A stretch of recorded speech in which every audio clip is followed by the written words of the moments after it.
नमस्कार दोस्तों। देखिए, अगर आप कोई अखबार उठा के देखेंगे तब भी, ऑनलाइन वेबसाइट चेक कर लीजिए, गूगल कर लीजिए, अभी के समय में सबसे ज़्यादा अगर किन्हीं फंड्स ने रिटर्न्स निकाल कर दिया है, भाई वो है हमारे जो इंटरनेशनल फंड्स है ना, उन्होंने सबसे ज़्यादा रिटर्न्स निकाल के दिए हैं पिछले 1 साल में, पिछले 3 साल में, यहाँ तक कि पिछले 1 हफ्ते में। लगातार ये न्यूज़ निकल कर आ रही है कि भैया एक्चुअल में जो इंटरनेशनल फंड्स हैं, वो कमाल कर रहे हैं। और जितने भी आप ये समझ लीजिए कि अगर हम डेटा उठाएँ ना पिछले 1 हफ्ते का, उसके अंदर जो टॉप फंड्स हैं, वो सारे के सारे इंटरनेशनल फंड्स हैं, जिन्होंने पिछले 1 हफ्ते के अंदर अच्छा खासा रिटर्न निकाल के दिया है। आप सोचो 1 हफ्ते के अंदर 5% का, 6% का रिटर्न निकाल के दे दिया है इंटरनेशनल फंड्स ने। तो आपके दिमाग में सबसे बड़ी जो प्रॉब्लम आती है ना, वो ये आती है कि ठीक है, इंटरनेशनल फंड्स रिटर्न्स निकाल कर दे रहे हैं, सबको पता है। बहुत सारे लोग ऐसे हैं जो कि पोर्टफोलियो में शामिल करना चाहते हैं, लेकिन उनके साथ प्रॉब्लम ये आती है कि उनको एक्चुअल में इंटरनेशनल फंड्स के नाम नहीं पता, और पता है और वो चेक करते भी हैं, तो उनके अंदर एक प्रॉब्लम आती है, एसआईपी बंद है, लमसम बंद है, टेम्परेली अलाउ ही नहीं है, बंद हो रखा है। रीजन, भाई एएमसी ने बंद कर रखा है फिलहाल, उसको तो हम नहीं जान सकते। लेकिन आज देखिए, एक रिपोर्ट ये भी निकल कर आई है जिसके अंदर कुछ ऐसे ईटीएफ्स हैं जिनके अंदर अभी भी जो एसआईपी है वो ओपन है। अब ऐसे कौन से ईटीएफ्स हैं, उसकी भी रिपोर्ट निकल कर आई है। ऐसे कौन से म्यूचुअल फंड्स हैं और ईटीएफ हैं जिन्होंने सबसे ज्यादा रिटर्न निकाल के दिया है पिछले 1 हफ्ते में, उसकी भी रिपोर्ट निकल कर आई है। साथ में सेबी ने एक बहुत बड़ा जो हर्डल था ना म्यूचुअल फंड्स इन्वेस्टर के लिए, उसका भैया सोल्यूशन कर दिया है। और इस चीज को लेकर सेबी बहुत समय से लगा हुआ था। फाइनली अब सेबी ने इसको इम्प्लीमेंट कर दिया है। इसके ऊपर भी बात करने वाले हैं कि एक्चुअली में सेबी ने करा क्या है दोस्तों। तो बहुत इंपॉर्टेंट वीडियो होने वाली है आपके लिए, इसलिए वीडियो के अंदर एंड तक बने रहिएगा। साथ में चैनल को सब्सक्राइब कर लीजिएगा और बेल के आइकन को जरूर दबा दीजिएगा अगर आपने अभी तक नहीं दबाया है। और भैया पसंद आए तो वीडियो को लाइक कर दीजिएगा। शुरू करते हैं, आपको लेकर चलता हूं मैं कंप्यूटर स्क्रीन पर, जहां पर थोड़ा इन सब न्यूज़ के बारे में डिटेल में बात करेंगे। और हाँ, आपको वीडियो में स्टार्टिंग में ही मैं सारी चीज़ क्लियर कर रहा हूँ। जितने भी फंड्स ईटीएफ के मैं नाम ले रहा हूँ, दिखा रहा हूँ, एक भी ईटीएफ या फंड किसी भी तरीके का रिकमेंडेशन या सजेशन नहीं है दोस्तों। ठीक है, इंफॉर्मेशन पर्पज के लिए है, आपके सेल्फ एनालिसिस के लिए। शुरू करते हैं। कंप्यूटर स्क्रीन आपके सामने चालू हो चुकी है। सबसे पहले हम ना ये रिपोर्ट चेक करते हैं कि इस रिपोर्ट के अंदर एक्चुअल में आया क्या है। देखिए, आपके सामने लिखा है कि इक्विटी म्यूचुअल फंड्स ने पिछले 1 हफ्ते के अंदर तकरीबन तकरीबन 9% तक का रिटर्न निकाल के दिया है। और इसके अंदर जो टॉप 10 परफॉर्मर है, उसमें इंटरनेशनल फंड जो है वो लीड कर रहे हैं।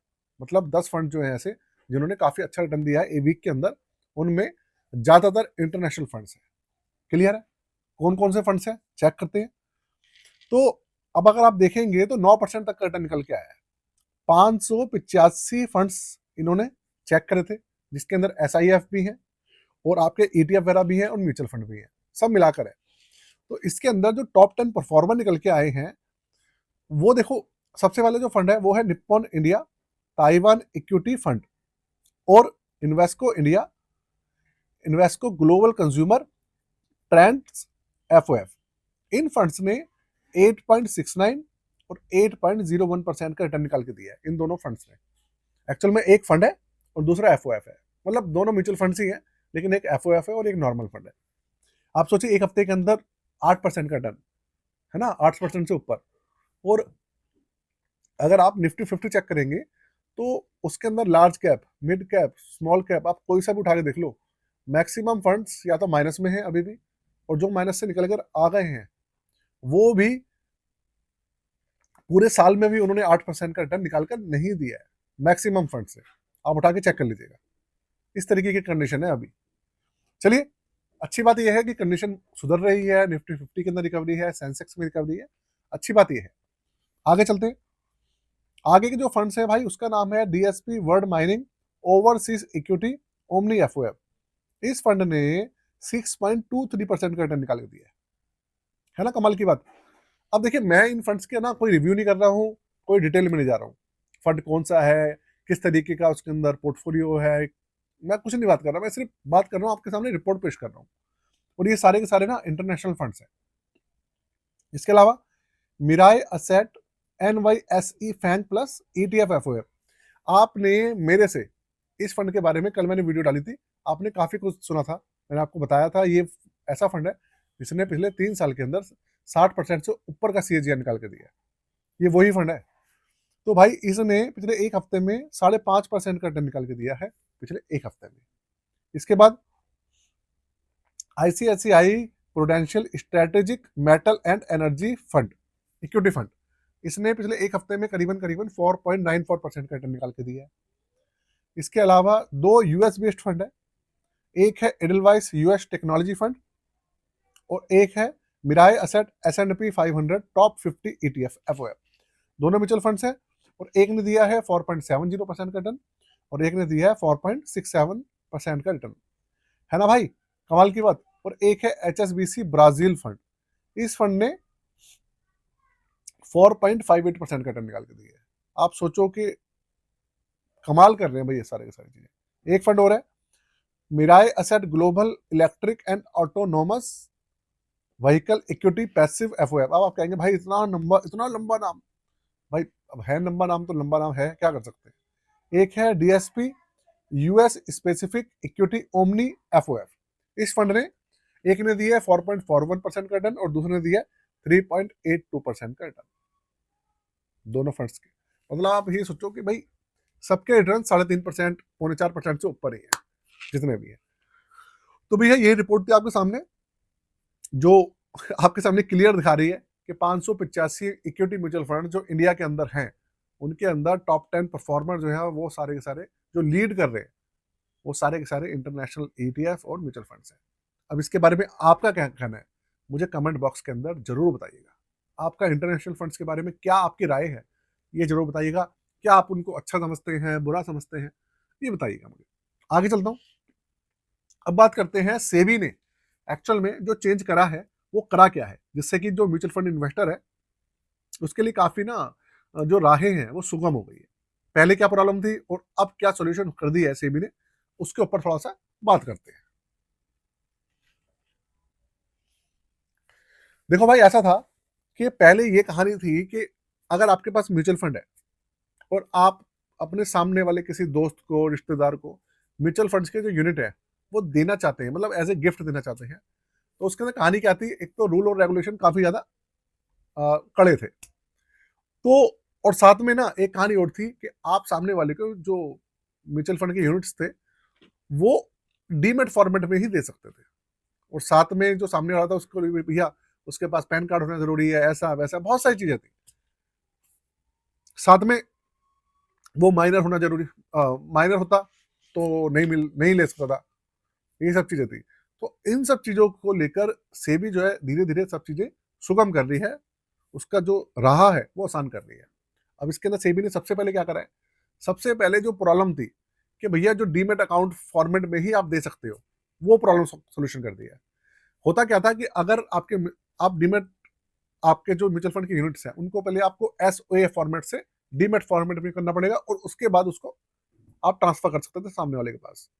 अब डीमेट फॉर्मेट में आप ट्रांसफर करोगे तो सामने वाले के पास डीमेट अकाउंट होना जरूरी है, अनिवार्य है। उसके लिए उसके पास पैन कार्ड, वैन कार्ड, ये वो दुनिया भर की चीजें हैं। अगर हम झगड़ा में भैया वो सब चीजें जरूरी है, तब जाके वो ट्रांसफर होगा। लेकिन अब इन्होंने क्या करा है, अब सेबी ने कहा है कि भाई आप लोग SOA फॉर्मेट जो होता है हमारा नॉर्मल वाला म्यूचुअल फंड्स का यूनिट का, उसमें भी आप गिफ्ट कर सकते हो सामने वाले को। ये बहुत बड़ा चेंज हुआ है भाई। और इसके अलावा भी काफी सारे चेंजेस करे हैं, एक एक करके निकल के आ रही है सारी चीजें। तो जैसे जैसे निकल के आएगी मैं आपको सारी की सारी चीजें जो है बता दूंगा। देखो यहाँ पे सीधा लिखा है कि ये सेबी ने remove the biggest hurdle in gifting. इन्होंने सीधा जो सबसे बड़ा हर्डल था ना, रुकावट थी, वो हटा दी है डीमेट फॉर्मेट की।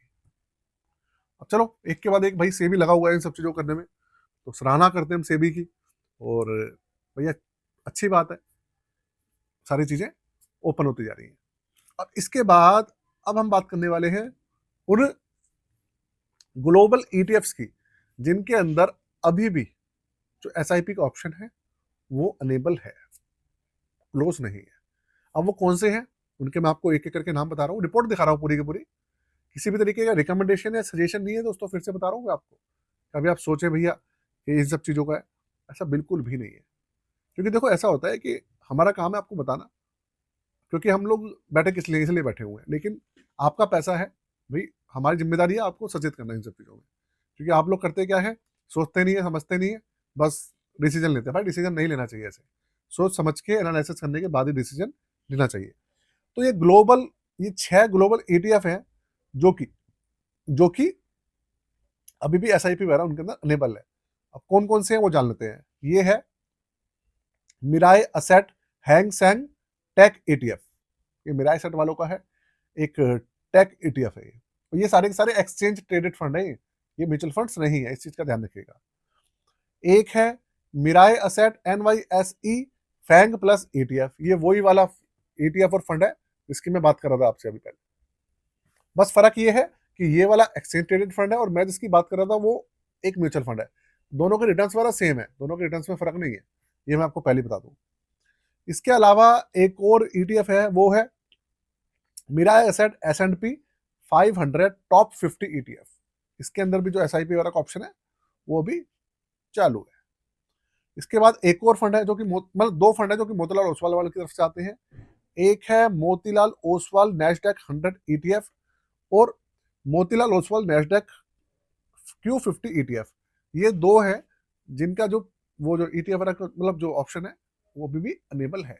SIP का देखो ऐसा है दोस्तों, अब आप लोग कहेंगे कि भाई एक्सचेंज ट्रेडेड फंड के अंदर तो SIP वगैरह होती ही नहीं है। तो देखो मैं आपको बताऊं कि आजकल तो यार स्टॉक्स के अंदर भी SIP होती है ना, सेम टू सेम ETF के अंदर भी होती है।